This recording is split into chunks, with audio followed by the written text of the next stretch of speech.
الحمدللہ رب العالمین والصلاة والسلام علی سید المرسلین اما بعد۔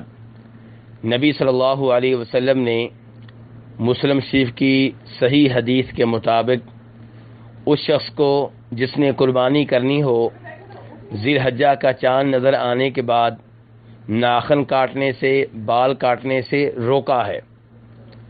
یہاں پہ سوال یہ پیدا ہوتا ہے کہ آپ کے اس حکم پہ عمل کرنا کس قدر ضروری ہے۔ کچھ علماء کرام کا یہ کہنا ہے کہ بہتر یہ ہے کہ آدمی بال نہ کاٹے، ناخن نہ کاٹے، لیکن اگر کوئی کاٹ لیتا ہے تو کوئی مسئلہ نہیں ہے۔ اور دیگر علماء کرام کا یہ کہنا ہے کہ آپ جب بھی کوئی حکم دیں تو اس حکم پہ عمل کرنا واجب ہوتا ہے، لازمی ہوتا ہے، ضروری ہوتا ہے۔ ہاں، اگر کسی اور حدیث میں یہ وضاحت آ جائے کہ آپ کا یہ فرمان، آپ کا یہ آرڈر وجوب کے لیے نہیں ہے، اس پہ عمل کرنا لازمی نہیں ہے بلکہ بہتر ہے، تو یہ الگ بات ہے۔ اور یہاں پہ جو آپ نے آرڈر دیا ہے کہ جس نے قربانی کرنی ہو وہ اپنے بالوں اور ناخنوں کو کاٹنے سے باز رہے، دور رہے، تو صحیح بات یہ ہے کہ اس پہ عمل کرنا واجب ہے، لازمی ہے، ضروری ہے، اور اپنے ناخنوں اور بالوں کو کاٹنا حرام ہے۔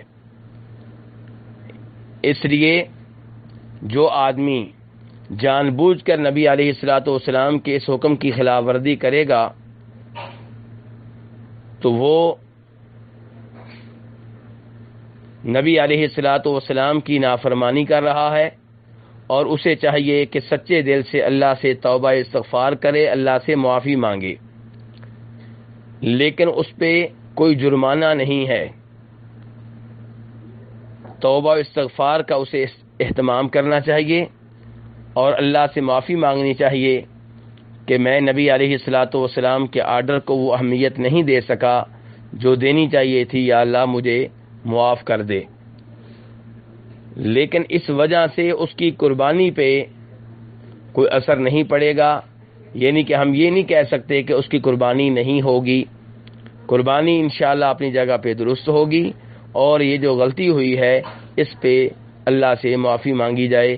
واللہ تعالی اعلم۔ دینی رہنمائی کے لیے ہمارے چینل کو سبسکرائب کر دیجئے اور گھنٹی کے نشان کو دبا دیجئے تاکہ آپ کو مزید قیمتی ویڈیوز ملتے رہیں۔ جزاک اللہ خیر۔